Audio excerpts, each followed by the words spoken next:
He's the longest reigning UFC champion, Alexander the Great Volkanovski. Main event, yourself, Ilia Topuria, UFC 298. Now, the last fight, of course, last year against Islam Makhachev. You talked about how that wasn't a great account of yourself. When you look back at that fight, is that one going to kind of sting for the rest of your life? That you went in there knowing that you weren't going to possibly be able to, I guess, present the most complete version of yourself? Look, yeah, obviously it's going to sting, but I mean, it's still all a part of the story anyway. I still plan on bouncing back from that and then still got my eyes on that lightweight title. So that can just be a little hiccup on the road to eventually getting there and being a part of that process.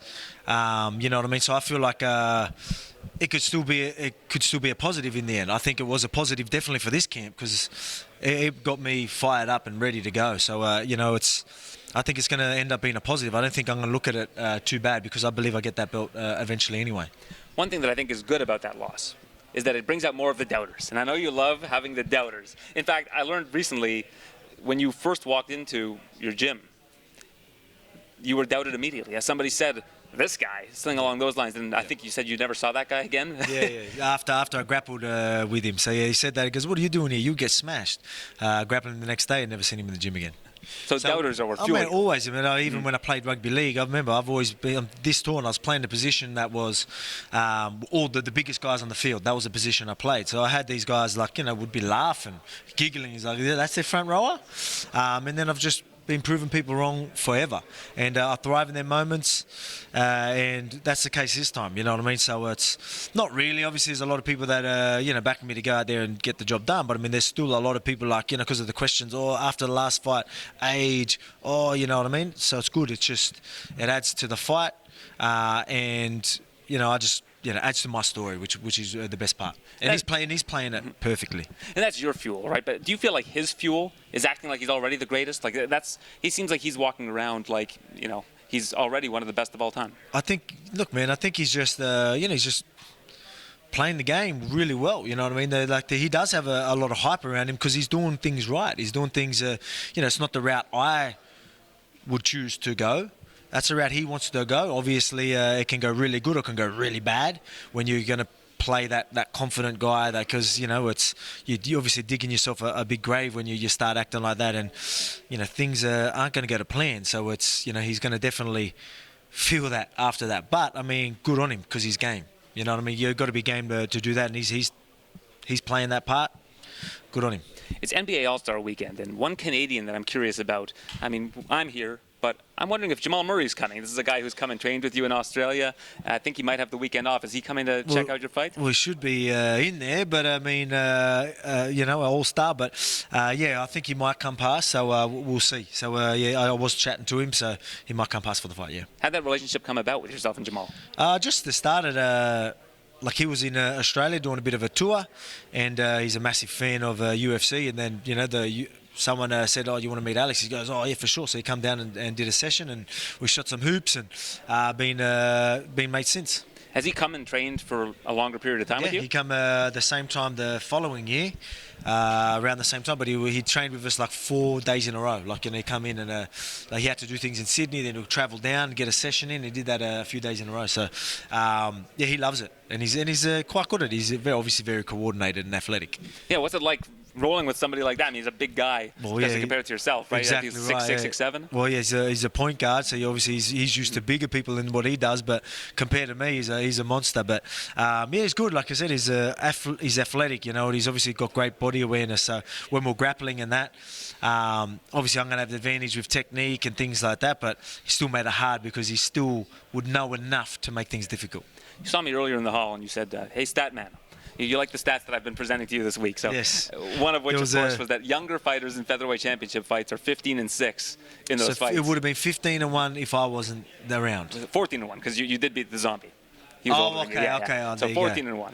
14-1 if I wasn't around. Yeah. So it seems like all of these stats that people keep bringing up, like these are stats that you've kind of overcome. I also mentioned to you this 35-year-old stat. If you look at lightweight and below, there's only been one champion that's ever been 35 in the UFC's history. You know, it's been Davis and Figueiredo. So you're already like making history. Well, there you go. So that's man. Look, you can make stats work in your favour however you want. You know what I mean? And I'm not worried worried about those stats, but I'm glad people are touching on them because it makes people think, Ilia stands more of a chance and builds his fight up. So them narratives are just playing into the pay-per-views, so I'm happy. Is it bulletin board material for you, though? Like, would you like to be the first 35-year-old that's lightweight or below to get a win? Because it's such a big talking point and the narrative about it, yeah, cool. So that's going to be a big deal. But everyone's going to quickly forget about that and be all of a sudden being like, oh, what's next for Volk? You know what I mean? I think that's sort of what's going to happen after this. They're just going to be like, man, there's nothing left for him at featherweight. He's got to get back up there, blah, blah, blah. You know what I mean? He's just mopping the floor with these guys. So it's just funny how quickly things can shift, right? So all of a sudden I'm going downhill. After this weekend, all of a sudden I'm unstoppable again. You know what I mean? That's just how it is. Well, it's interesting to me because 7 months ago, you put such a beating on Yair Rodriguez, who's a legitimate challenger. He was the interim champion. So in 7 months, are people really going to think that your regression is so big that just because you turn 35, suddenly you're just a diminished fighter? That's what I mean. Like, obviously, if you look at it that way, you're just like, that's just crazy, right? But yeah, I mean, again, it's a narrative that people are pushing, and I'm all good with it. But if you watch them, if people were watching the camp, they wouldn't think that. You know what I mean? But let them go off the stats. It's all good. And people keep asking you, is Ilia your toughest test to date? But you look at the guys that you fought. Max Holloway, one of the greatest ever. Islam recently. I mean, this guy's been untouchable. I mean, I'm sure you're not thinking of him like he is your toughest test today. Not that you're not giving him credit, but I mean, do you think that that's fair to ask if even ask that question? Of course, it's not the toughest test. Like, and that'd be, you know, I mean, look at the guys I've fought. Does that mean he doesn't stand a chance? No, he's definitely got a puncher's chance, right? Like, everyone's got a puncher's chance. So even if he was to land one and beat me, I still wouldn't say he was the toughest challenge, you know, because I know I beat him everywhere else. He's just got a puncher's chance like everybody else. That's how I look at it. Until he shows us something different, which I just haven't really seen because he hasn't needed to, for one, because what he's been doing has been working for him, and he hasn't needed to show anything else. So we'll see Saturday night what he's got and what he can bring.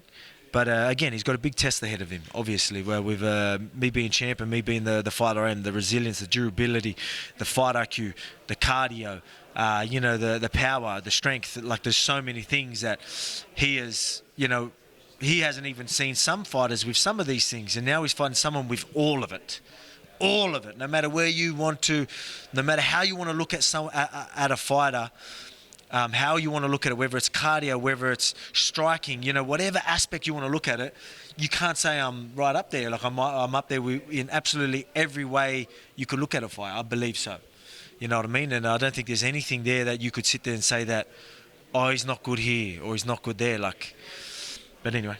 Well, puncher's chance, it's kind of disrespectful. I mean, is that really the way that you view all of your opponents, is that they have to get lucky in order to beat you? In the featherweight division, yeah, I do. And like, I think I'm better than most of them, but I've got to be careful that I can get caught. Yeah, and I don't think that's disrespect. I just think that's my confidence of where I'm at. And like I just told you, I'm like so well rounded that if they are giving me, doesn't mean they can't give me problems, but I know I can solve them problems and go a different route. And I'm confident in my fight IQ and all those things, and my durability, and me dealing with adversity and all these things. I know that all comes into play. But one good one on the chin, all that don't matter. You know what I mean? So, and that's why that's just how I truly do feel. Well, let's end this with some bulletin board material. 35 and older, welterweight and down, 1-21 against younger opponents. The younger opponents are 15-6 in the featherweight championship bouts. Can Alexander Volkanovski be the one who does it? Can he continue to buck the trend? So there's your bulletin board materials. The main event, UFC 298, Alexander the Great Volkanovski against Ilia Topuria. We're going to see if this is the man that continues to be the outlier in MMA. I'm always a man to do that, so make sure you tune in to see it.